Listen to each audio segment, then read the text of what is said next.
예, 시청자 여러분 안녕하십니까? 안녕하십니까? 임명수 변호사님 나오셨습니다. 네, 안녕하십니까? 네. 임 변호사님, 네. 지금 이제 대선 향배에 대해서 네. 좀 이해가 가지 않는 일들을 몇 가지 좀 논의를 좀 해봐야 될 것 같아요. 네, 네, 네. 문가리가 지난 금요일 날 국회 상임위원회하고 또 의장단을 만나가 네. 우리는 뭐 지지율 뭐 저하라든지 이런 임기 말 정상이 없는 정권이다. 그래서 마지막까지 최선을 다하겠다고 네네. 아주 시급망진 소리를 했거든요. 네. 그리고 이번 주에 또 뭐 지지율 또 올랐다고 또 언론 여론조사회사들이 발표를 하고 있고요. 네네. 그리고 세계적인 접종 속도라고 오늘은 새 방역 체계 전환을 모색한다고 말을 하고 네.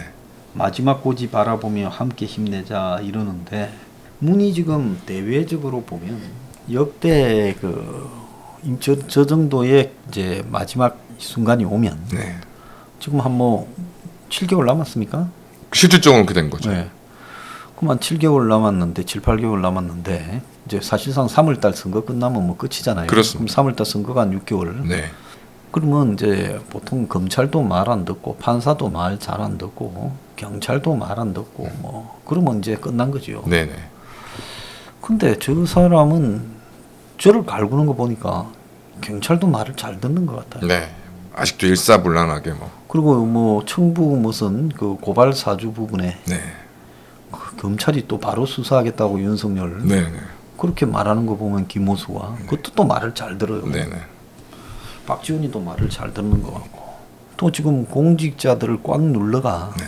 지금 위드 코로나 가는데 그러면 안 된다고 말한 사람이 한 명도 없잖아요. 그렇습니다. 그래서 보면 뭐 인정해야 될지 안 해야 될지 모르지만 문이 굉장히 그 흔히 정치적 용어로 그립 장악력이 세다. 네, 네. 이렇게 지금 비춰져요. 네, 어떻게 네. 보십니까? 네, 뭐 지금 뭐 그들이 스스로 자부하고 있는 것이지만 이전에 87년 이후에 이제 있었던 그 역대 정권의 말년과는 전혀 다른 모습을 지금 보여주고 있고 뭐 아주 그 최소한 뭐 그 지금 뭐 경선도 여당의 경선 과정도 생각보다는 굉장히 좀 정돈된 모습을 보여주고 있고 뭐 이제 뭐 관계나 이런 쪽은 말할 것도 없고 권력기관 중에서도 아직까지도 뭐 문재인의 아주 충성스러운 개로서 아주 나름의 그 문재인의 아주 마음에 쏙 들도록 역할을 잘하고 있다는 생각이 듭니다. 옛날에 DJ는요 탈당을 하고 그렇죠. 일부러 중립적인 척하면서 그야말로 자기 신복들을 통해 갖고 조졌거든요. 네네. 그렇지만 그때 민주당 경선이 3월달에 시작이 됐어요. 네네. 지금 벌써 시작이 돼서 네네. 한 5월달쯤에 후보를 뽑았죠. 네, 그렇습니다. 그러니까 지금하고는 차원이 다르죠. 네. 물론 12월달에 이제 있지만은 네. 지금은 이제 내년 3월 네. 올리고 그렇다 하더라도 DJ는 그때 보면 뒤로 완전히 빠지고 네. 자기 뭐 신복들을 시켜서 위장까지도 하면서 네. 경선 과정에서 뒤로 빠진 척하면서 지도세도 모르게 포카페이스로 했단 말이에요. 그렇죠. 노무현이는 이제 정동영을 반대하려다가 후보되는 거를 자기가 미는 이제 이해찬이 쪽으로 모으려고 네. 한명숙이하고 유시민까지 출마시키고 또 정동영의 접근을 또 체포하고 막 네. 그때 그러다가 네. 말았죠. 네. 그래서 노는 뭐 실패한 거고. 그래서 힘이 없는 노도 만들려고 한번 노력해봤고 DJ는 또 이 힘이 있는데도 뒤로 빠져서 네. 남 눈을 굉장히 의식하면서 지도세도 모르게 네.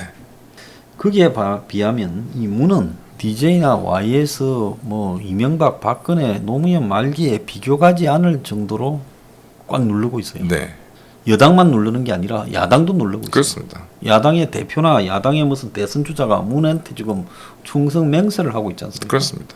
사실 뭐 여야가 바뀌었다 해도 뭐 과언이 아닙니다. 예, 그런데 지금 이제 상식적으로 보면 민주당 경선이 이제 지난 주말에 이 방송은 이제 월요일 일찍 녹화를 하고 있는데 어쨌든 뭐 주말까지는 또 없고 주말에 이제 대구, 경북, 강원도 하고 또 그 온라인 투표 받은 거 1차로 공개하는 네네.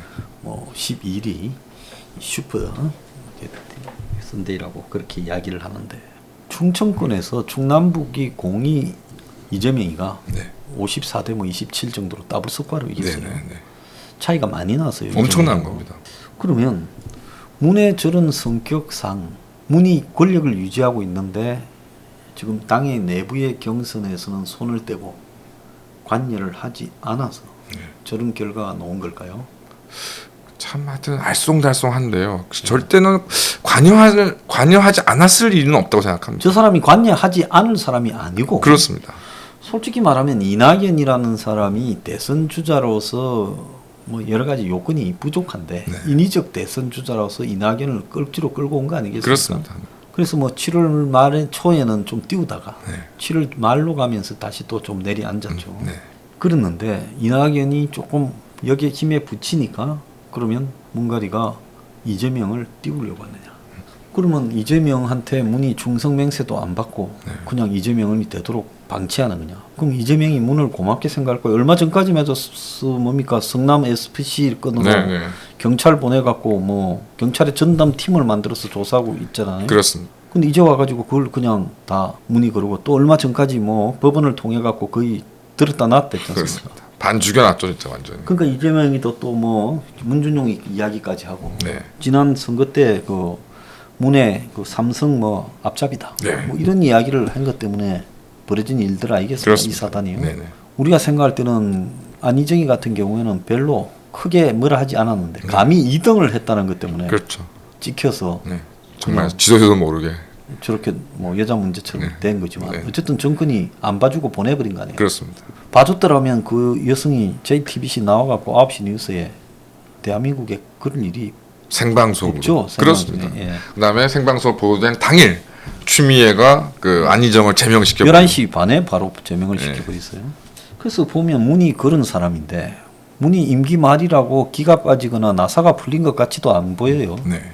저 사람을 아는 사람은 말을 잘 안 하고 속이 뭘 들앉았는지를 올해 뭐 중학교 고등학교 동창인 사람들도 잘 모르겠다고 그러더라고요. 대학을 같이 다닌 사람도 그렇게 말하고 바둑 둘 때 보면 굉장히 그렇대요. 그래서 이 속이 뭔지를 드러내지 않는 좀 엄흉한 타입인데 이 결과로만 놓고 보면 이낙연이는 미끼였고 이재명이하고 지도서도 모르게 딜을 쳤단 말이에요. 그러면 딜을 쳤다면 나머지 뭐 이낙연이나 정세균이나 뭐 이런 주자들은 그냥 둘러리였단 말인가. 그렇습니다.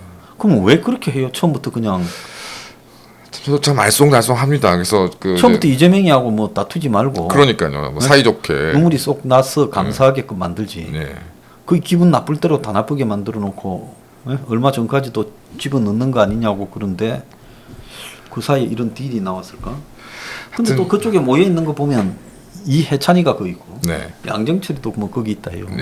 또 뭐 김어준도 그 편을 든다는데 근데 문희 이해찬이를 좋아할까요, 싫어할까요? 당연히 싫어하겠죠. 엄청 싫어하죠. 불편하지. 그 이해찬이라는 사람이 굉장히 권위적이고 그렇습니다. 무게 잡고 하는데 문하고 이해찬이는 뭐 나이가 거의 같다고 그러지 않습니까? 그렇습니다. 그런데 이해찬이 한참 선배처럼 보이잖아요. 그러니까 뭐 이해찬 같은 경우는 뭐 어쨌든 본인의 입장에서는 뭐 운동권의 적자 아니겠습니까? 뭐 이제 뭐 저기 서울대에서 이제 학생 운동 경력도 있고 뭐 또 일찍이 88년도에 벌써 국회의원 선거를 국회의원 당선이 돼서 뭐 30년 동안 국회의원을 했고 뭐 이런 사람이 입장에서 봤을 때 막 부산에서 그냥 뭐 시위 경력도 학생 운동 경력도 별 볼 일 없이 부산에서 재야 변호사로 활동한 문재인이 뭐 자신과 동등하거나 뭐 이런 정도의 급으로 절대 인정할 이유가 없겠죠. 뭐 성격적으로도 그런 사람이 아니고. 그래서 뭐 같이 차를 타고 가는데 본 사람이 뭐 이야기를 하는 내용도 있었어요. 그래서 그게 전혀 동급이 아니었다 하는 이야기도 있을 대통령 되기 전에. 자, 그런데 이해찬이 그 뒤에 있는데 또 양정철이가 또 문의 보면 양정철이가 어쨌든 자기를 끄집어내서 한 공신인데 사실 물먹여 버렸잖아요. 이 정권 내내. 근데 양정철이도 또 거기 가 있다. 그러면 자기가 불편한 사람은 그거 다 있다고 봐야 안 되겠어요? 그렇습니다. 근데 지금 일이 됐는데 문이 이재명이 좀 불러라 해가 엄밀하게 만나서 니 도와줄게 일한다고 이제 와서 이재명이가 그냥 너무 고마워갖고 감격을 하겠습니까? 또 이재명이라는 사람이 고맙습니다. 그냥 속으로 이게 이제 안 되니까 뭐 도와준다고 뒤늦게 그러니까 어제까지 잡아 넣으려다가 너는 말은 내가 이래 하지만 댐 한번 보자. 문이 그걸 모를까요? 글쎄 모르겠습니다. 지금 하여튼 알쏭달쏭합니다. 알쏭달쏭합니다. 그래서 예전에 그런 얘기는 제가 어디서 들은 적이 있는 것 같습니다. 그래서 그러니까 문재인을 포함한 이제 부산 이제 PK에 기반을 두고 있는 이 세력이 절대로 다음 어떤 그 대권을 호남에게 줄 일은 없을 것이다.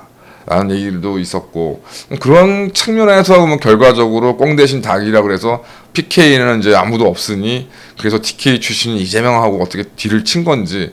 근데 지금 뭐 이재명이란 사람의 어떤 그 품성이라던가 이 기관의 행적을 봤을 때 뭐 소장님 말씀하신 것처럼 문재인이 임기 내내 이재명을 전적으로 막 밀어주고 땡겨주고 난리를 쳤어도 막 기회가 되면 뒤통수를 치고도 남을 작자인데, 지금 한 3, 4년 동안을 그렇게 괴롭힘을 줬던 문재인을 포용하고 그냥 넘어갈 것인가? 저도 그렇지 않을 거라 생각이 드는데, 문재인은 과연 그걸 모를까? 노무현이 그렇게 정동영이나 등등이한테 그렇게 난자를 당했던 걸 잘 알고 있음에도 불구하고, 그래서 하여튼 저는 아닐 거라서 생각이 좀 많이 듭니다. 이거는 이재명을 하고 또 딜을 칠 수 있는 상황이 아니고 그 딜의 무망함도 뭐 문재인이 잘 알고 있지 않을까 생각합니다. 지금 DJ가 사실은 노무현이 아무 세력이 없었는데 뭐 노무현이 열아갇혀서 지지를 불러일으킨 게 아니라 그렇습니다. 인재를 두들겨 잡아서 노무현을 이제 띄워준 거죠. 자기들 동교동 세력들을 그것도 겉으로 위장한다고 건노갑인 또 거기 붙어 있었지 않습니까? 그렇습니다. 인재한테. 그러니까 무서운 게 그런 거예요. 친복들은 거기 붙여놓고 실제로는 다르게 움직였다 그래요. 그런데 결국 그렇게 밀어준 노무현도 또 나중에 지지율 떨어져서 거의 뭐 물 건너 가니까 또 정몽준을 출마시켜가 살짝 쓰리 쿠션 쳐서 또 몇 번을 밀어준 거죠. 네, 그렇습니다. 근데 그 노무현도 나중에 대북 송금을 가지고 조사해서 박지원을 집어넣고 하지 않았습니까? 그렇습니다. 그 문이 그때 너무 잘 봐서 이제 자기가 역시 권력이라는 거는 뭐 밀어줘서 당선시키도 집어넣구나. 그렇습니다. 보지 않았겠습니까? 그래서 이제 이 노무현이 이제 사실상 퇴진하고 또 조사를 받다가 자살하고 이런 과정에서 변호사로 개입했지만 뭐 적극적으로 노무현을 위해서 뭘 하는 모습을 사실 보이지 않았다고 지금도 뒤에서는 수근수근 하거든요. 네. 그런데 불구하고 정치 안 하겠다고 있다가 이제 정치판에 끄집어내 와서 2012년 이제 대선을 뛰게 만들고 했는데, 그때도 보면 손학규가 당 대표였는데도 보면 합쳐가지고 한명숙을 앞에 세우고는 그냥 제껴버리지 않습니까? 굴러 들어와가 제껴버리. 또 문재인이 이제 대선 한번 떨어지고 당 대표를 지금 박지원이하고 다툴 때 동교동과 완전면 대결이었지 않습니까? 그렇습니다. 그때도 또 투표에서 지고도 여론조사로 또 제껴버리지 않습니까? 그렇습니다. 그러면서 이제 또 자기가 그렇게 싫어하는 김종인이까지 데려와서 당 대표로 세워놓고 비대위로 결국 총선을 이겨서 대선 가는 기반을 마련했거든요. 그런 문재인의 상황을 본다면 지금 와서 이재명을 밀어준다고 무사하지도 않을 것이며, 그러면 뭐 하려고 성남FC 문제를 성남 경찰이 청와대나 이런 부분에 사인도 없이 독자적으로 성남FC 조사를 했을까요? 아닙니다. 가도 뭐 바보가. 하여튼 이번에 이제 오세훈 가지고 이렇게 직무유기를 고발했는데 제가 뭐 이런 말씀 좀 안 드리려고 했는데, 경찰관이 다른 건 제가 뭐라고 안 하겠는데 자꾸 저 일개 경찰관이 어떻게 서울시장을 수사를 합니까? 이런 얘기를 하는 겁니다. 근데 압수수색했잖아요. 그래서 제가 아까 압수수색을 왜 하셨어요? 그랬더니 그거는 상관이 없다고. 그래서 제가 이렇게 움직여 나가는구나 그랬는데, 말씀하신 것처럼 지금 그게 무슨 어디 옛날에 무슨 국수본 경찰청에 수사하는 것도 아니고 성남 경찰서에서 팀을 모아서 지금 유력한 대선 후보로 몇 년째 거론되고 있는 경기도 지사를 수사를 한다. 근데 거기에 뭐 경찰청 청장이라던가 이런 간부가 개입되지 않겠다. 뭐 속아 웃을 일이라고 생각하고요. 그럼 분명히 무언가 청와대 쪽에서 시그널이 있으니까 지금 수사를 하는 건데, 그런데 그게 지금 어느 순간 뭐 수사를 할 것처럼 하더니 어느 순간 또 얘기가 없어지고 더 이상 없어진 지가 한 달이 넘었어요. 한 달이 좀 넘어가지고 뭐 곧 소환한다, 뭐 이제 곧 뭐 다 마무리 된다고 하더니 어느 순간 한 달 동안 뭐 이러고 저러고 지금 잠잠한 상태에서 이제 그 1차 충청권에서의 경선을 이제 이재명이 압승을 했는데 하여튼 참 요지경입니다. 요지경인데 모르겠습니다. 그러니까 뭐 제가 뭐 문재인을 걱정할 이유는 전혀 없지만 만약에 문재인이가 이재명의 어떤 그런 것들을 딜을 믿는다 그러면 뭐 문재인도 이전에 전직 대통령들처럼 아주 뭐 험한 꼴을 당하는 거는 뭐 명약관화한 사실이라고 생각합니다. 그래서 저는 이 보수 정당의 경선에 지나치게 좀 개입하고 있다라는 의미가 들어요. 이번에 보면 윤석열 문제, 네네. 이제 청부 고발이라고 하는 부분에도 네네. 보면 정보의 핵심은 여권에서 나왔고, 네. 그게 안 나오면 그런 게 돌아다니겠습니까? 그렇습니다. 그런 건데 그게 또 저 동당 내부에 또 윤을 제키고자 하는 쪽하고 합작으로 지금 저렇게 터져 나가고 있다고 보거든요. 근데 여기서 이제 하나 드는 이제 큰 의문은 이재명을 할 것 같으면 만약 문하고 이재명하고 싸움이 붙었다면 여기서 윤석열이 된다 하더라도 쉽지 않은 싸움이거든요. 그렇습니다. 그냥 조용히 된다 해도. 네. 근데 굳이 동당의 저 뭐 대표라는 죄를 그걸 뭐 컨트롤하고 있는 듯 보이는 모습이나 홍준표가 뭐 충성을 맹세하는 듯이 말을 하는 모습, 뭐 또 심지어 뭐 노무현 뭐 봉화마을도 방문해서 하는 모습, 이런 걸 저런 걸 보면, 그래서 저는 이제 상식적으로 이렇게 판단했죠. 이재명을 안 하려고 하니까 동당을 철저하게 파괴를 하구나. 그래서 동당 후보들의 완전히 너덜너덜해질 때까지 이렇게 만들거나 아니면 다시 탈당을 시키거나 경선 과정에서 엄청난 후유증을 남기거나 자기들이 누가 나오더라도 그러니까요. 만만하게 이길 후보를 고르거나 이렇게 하는구나 생각을 했는데, 지난번에 충청도 결과를 보면 좀 이상해요. 네.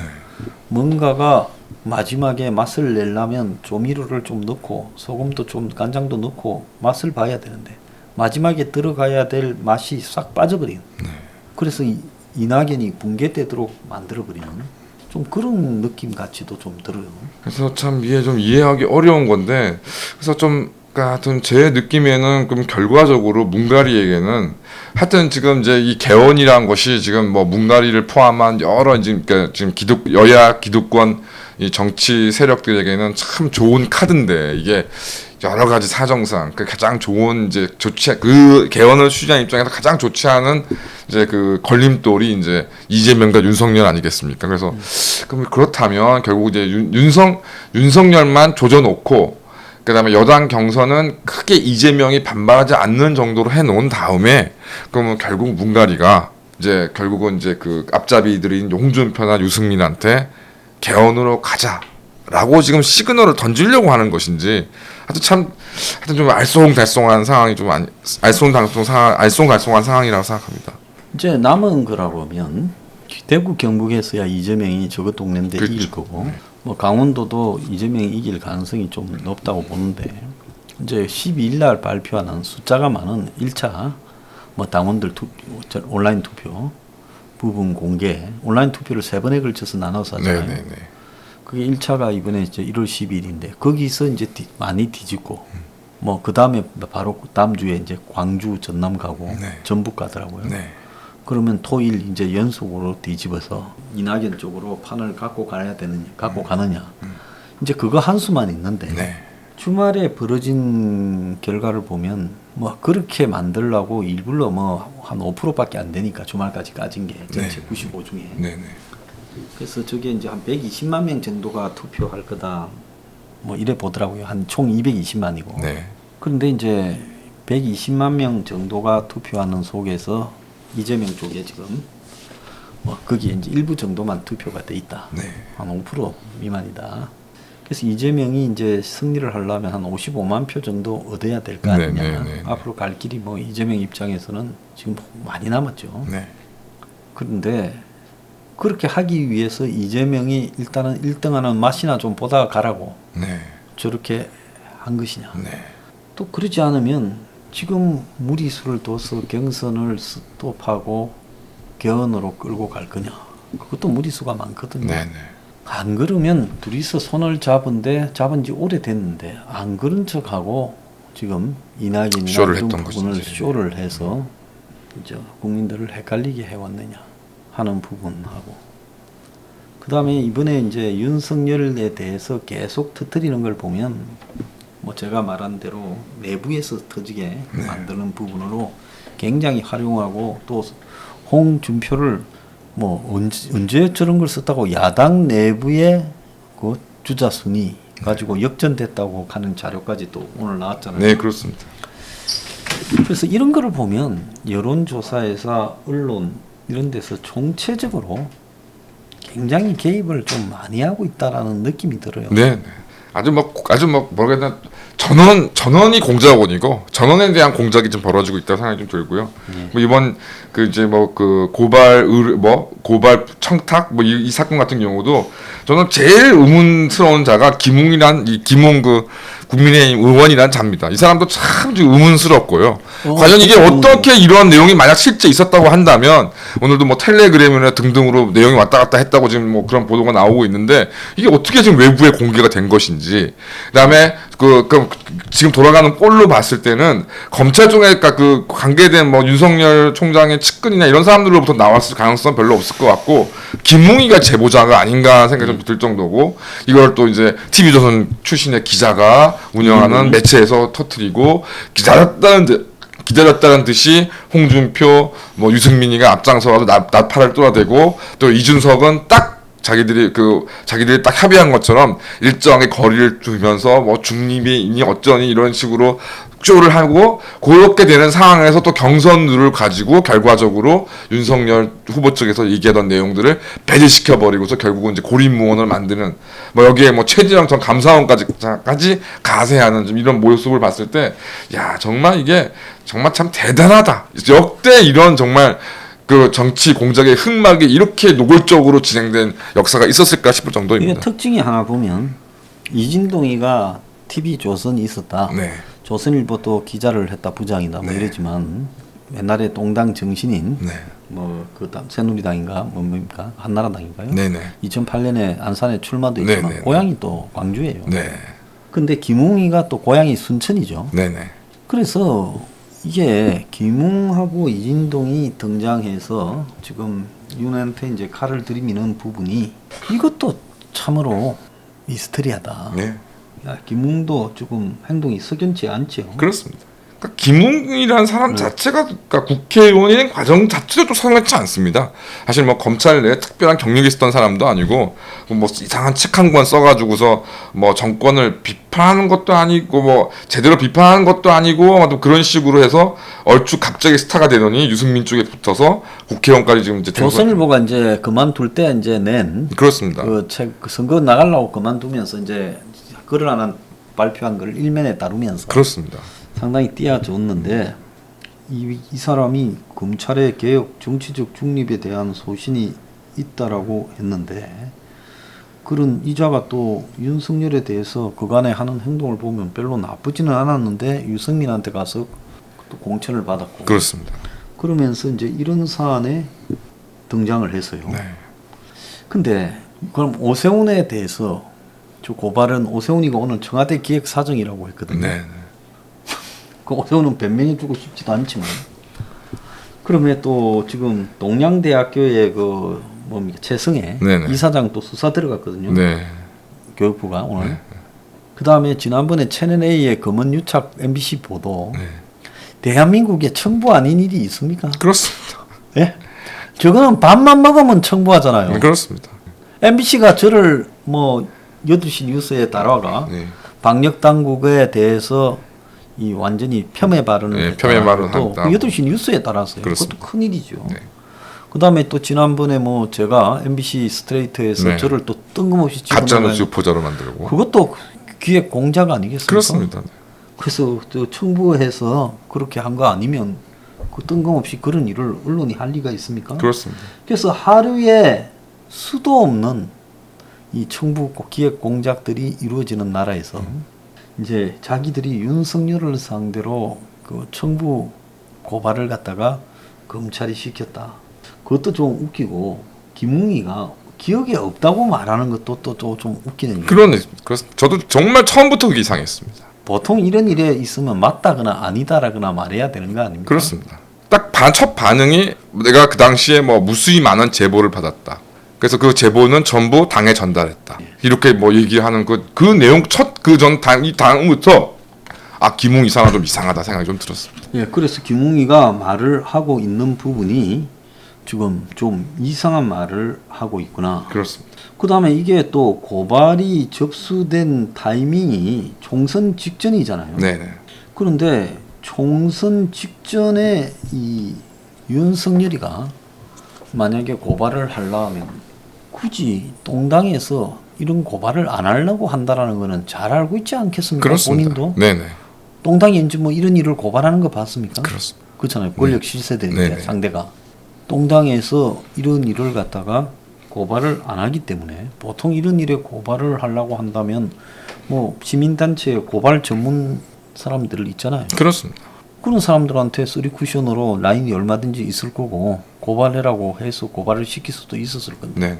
굳이 이거에 총선 앞두고 총선 직전에 동당에서 고발하라고 유승민계로 가서 좀 믿기가 아리까리할 수도 있는 김웅이한테 이런 자료를 줬다. 김웅이가 그렇다고 뭐 저 동당 안에서 당시에 민중당 안에서 비중이 있어서 이런 일에 전문으로 나섰던 그런 의원도 아니잖아요. 예, 그런 박상도 의원한테 줬다면 이해가 가요. 그렇습니다. 이것도 또 좀 이해가 안 가는 부분도 있어요.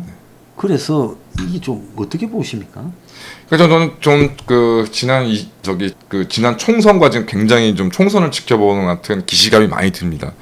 무언가 국민들 전체적인 여론으로는 뭐 이게 지금 문가리에 대한 어떤 심판, 뭐 어떤 민주당에 대한 단죄 이런 것들이 좀 있었는데 이게 확실했었는데 그게 어느 순간 뭐 공천이 어쩌니 저쩌니 뭐 이런 것들이 말도 안 되는 이야기들이 쭉쭉쭉쭉 벌어지다가 결과적으로는 역사적인 참패를 이제 황교안이가 초래를 했는데 지금 이 상황도 지금 당연히 처음에 대선에 이게 그 대선이 어떤 경선 과정이나 이런 것들이 처음에 출발할 때는 최소한 정권 교체에 대한 그 열망, 그 어떤 정권 교체를 바라는 국민들이 아무리 적어도 50% 이상이었는데 지금 뭐 유승민, 홍준표, 김웅, 뭐 하태경, 이준서 이런 사람들이 계속적으로 이제 이 깽판진을 치면서 정권 교체에 대한 열기를 완전히 이 사람들이 앞장서서 쫙쫙 빼고 있다는 생각이 좀 들어서 결정적으로 지금 이제 이 청부 고발 이런 문제까지 그래서 막 이게 점점점 이게 결국 지난 총선처럼 지금 가고 있는 상황이 아니냐 하는 느낌이 좀 많이 들고요. 결론적으로 지금 그래서 저는 뭐냐면 홍준표나 유승민이 도대체 노리는 게 무엇일까?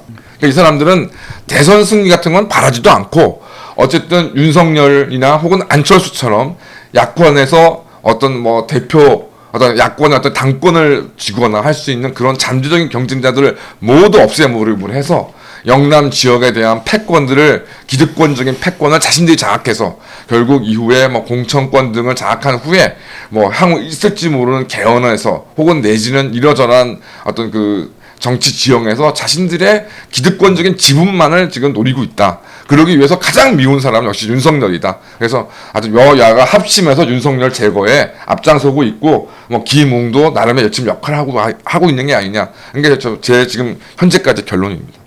자, 그래서 김웅이를 윤석열 측에서 어떻게 믿고 그렇습니다. 김웅이한테 줬을까? 그렇습니다. 예, 윤석열 쪽에서. 연수원 동기이기 때문에. 윤석열은 이미 2월 말 정도에 4월 총선에 영향을 안 준다고 수사도 안 하고 다 스톱하고 있어요. 그렇습니다. 그런데 김웅한테 그 자료를 줬다가 그걸 밖으로 세워 나가거나 이렇게 할 걸 어떻게 믿고 그렇게 했느냐라는 부분도 지금 웃기는 거예요. 그렇습니다. 그래서 전체적으로 보면 이런 뭔가가 거대한 공작이 배경에 있었다 이렇게 보입니다. 네. 그러니까 지난 총선 때부터 그 문제 많은 공천에 있어서 하여튼 좀 여러 인물들이 지금 아주 이제 와서 이제 대선을 앞두고서 아주 역할을 많이 하고 있지 않습니까? 대표적인 게 황보승희 의원, 그다음에 이번에 김웅이 되는 것인데 제가 볼 때 앞으로도 더 험한 꼴들이 아마 야권에서 지금 벌어질 거라고 생각이 들고요. 그 정말 이런 모습을 봤을 때 정말 이거 뭐 홍준표가 아니든 누구든 이제 국민의힘은 하여튼 이번 기회에 확실하게 청산되어야 한다. 그다음에 윤석열 후보 측에서도 좀 이제 더 이상 이 꼴을 당하는 거는 누구에게 도움이 되지 않는다. 어떤 모종의 좀 결심을 해야 될 때가 지금 오고 있는 게 아니냐 좀 생각이 많이 듭니다. 예, 오늘 방송 여기서 마치겠습니다. 감사합니다. 감사합니다.